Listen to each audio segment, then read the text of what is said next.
It was a solid week 8 in the NFL, and I come to you from my mom's spare room for Monday Night Football. What's going on, everyone? Welcome back in to another episode for Just a Bet Outside. I am your host, Steven. It looks different. It sounds different. You are correct. I'm at my mom's house. I lost power last night and still do not have it back.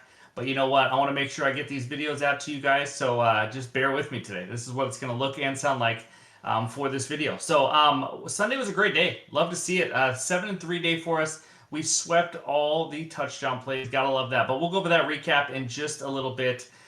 Quick reminder, NBA Best Bets video. Assuming I can get that out tonight, which that is my plan for the Monday slate. That will be coming out later tonight after this one, and it'll look just like this because I don't know if we're getting power back tonight. So no World Series Game 3 Best Bets video. I'm just trying to make 2 work right now. So just want to let you guys know. But let's get right into it. I got a little dad joke for you. So here we go.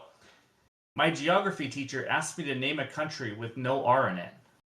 I said, no way. Anyways, in this video, we're going to recap Week 8, and it was a good one finally. And then we're going to preview and give best bets for Commanders at the Chiefs. And then I'll give you one lean, and then, of course, we'll finish it with the recap. So hit that like button if you haven't already. Leave a comment below to help this channel continue to grow. If you're new to the channel, hit that subscribe button. Come join this awesome community. But let's get this party started. And that means it's recap time. All right, there it is. A beautiful 7-2 Sunday, and it starts with the game bets, guys. We've had a lot of good reads on these game bets that we've given out every Thursday night, and we went 3-0, including 2 one-unit play winners. Over 44.5 Jets Cincy. That game ended with like 70. It was absolutely insane as the Jets get their first win. Cowboys team total over 22.5. First and 10 at the 11-yard line. Dak throws a pick in the fourth quarter with 17 points. But luckily, we get a garbage time touchdown drive at the end of the game. Again, they also had another drive where they couldn't get in from the 1. So, I mean, we had chances, but luckily Milton came through and gave us a backup quarterback touchdown. We'll take it. And then the team total parlay, we've hit a few of these in a row now. How about Cleveland under 20.5 and Indy over 25.5? Not too much of a sweat there. Cleveland tried to make it sweaty because there's a blowout, and Patriots are playing a little prevent defense. But either way, we will take it. That was a huge weekend for the game bets. Player props. This one was the killer this weekend. Tua under 100.5 passing yards. Not one quarterback had gone under that line against the Falcons all year. And guess what? He did it. You know why? He was throwing little short screen passes that they were taking to the house. I mean, he wasn't throwing it deep. It's one of those where he'd throw a screen pass and they'd run it in 30 yards for a touchdown because there's a broken coverage.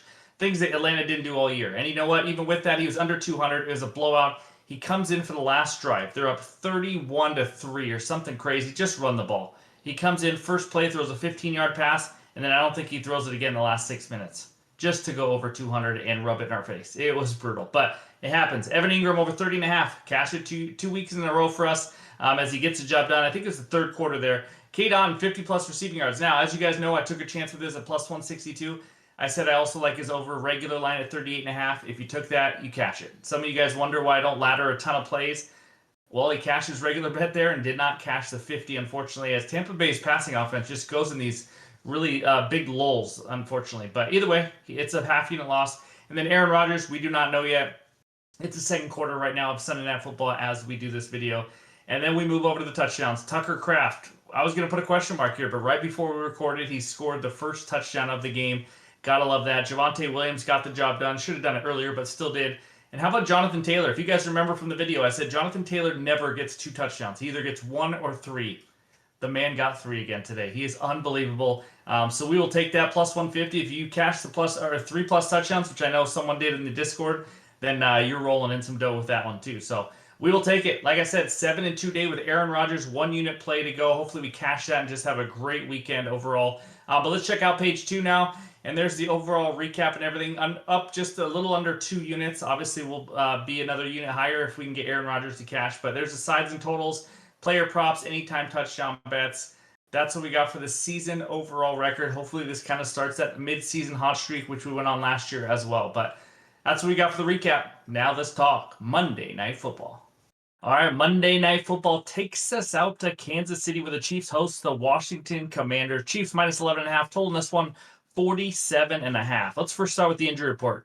Commanders, the big news, obviously, Jaden Daniels is out. Marcus Mariota will be the starting quarterback. D-tackle Jerome Payne, questionable. Kicker Matt Gay, questionable. Always got to give you a kicker one, right? Chiefs, D-tackle Norman Law out for the season with torn ACL, unfortunately, after last week's injury.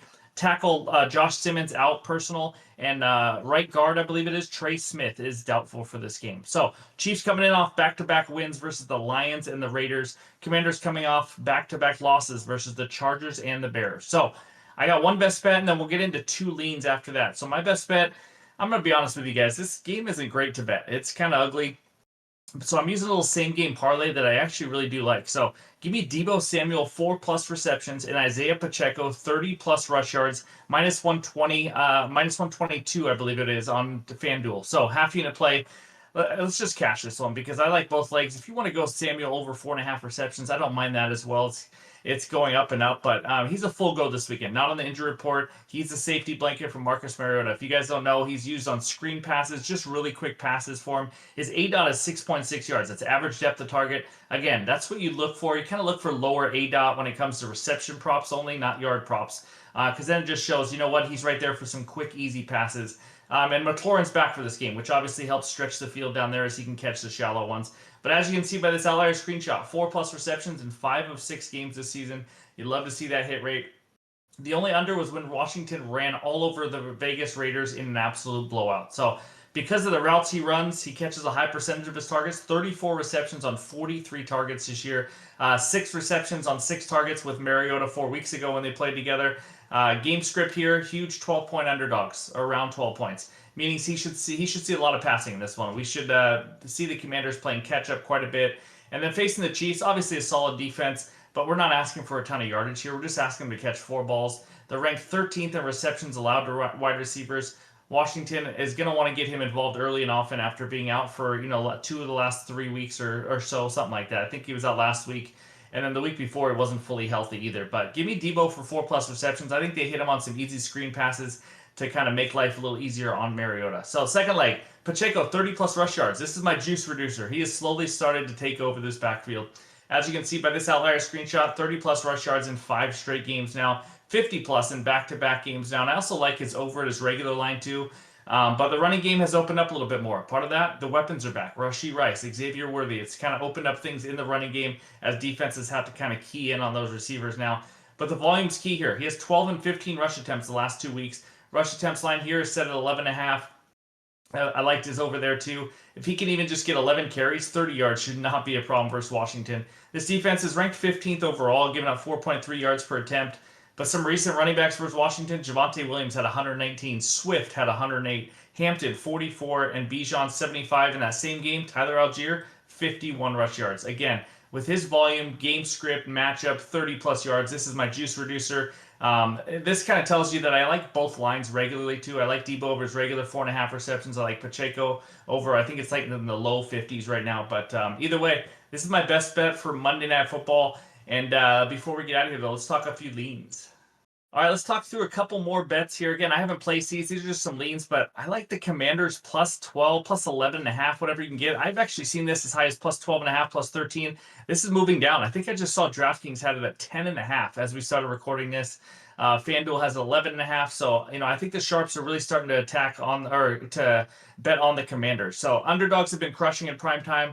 A lot of points here. Under Dan Quinn, this team rarely gets blown out. Last week was their worst loss, but let's talk about last week's loss. Jane Daniels got hurt in the middle of the game. Plus, their 2 biggest weapons, McLaurin and Deebo, were both out. We know that. I mean, it was a huge loss for them. Both are good to go for this game, which I think obviously makes a big difference. Chiefs aren't a team that get a ton of pressure on quarterbacks, 10th lowest pressure rate, 15 sacks only in 7 games. So I think they're going to be able to move the ball here a little bit. I think Mariota's going to have a decent amount of time. And again, having Deebo there as a quick screen pass for 10 yards is going to be really helpful for him. So they could be down 17, not play well, get a backdoor touchdown to cover, and they still find a way. So I just think it's a lot of points. I do lean the Commanders here. The second one, I don't have much to say. I just like Mahomes touchdown. That's right. This means anytime touchdown, he has to run it in. It's plus 310 I saw this at. He already has 4 of these suckers. He does. That's pretty good, huh? Pretty good hit rate so far for a plus 310. He's shown he wants to use his legs near the goal line.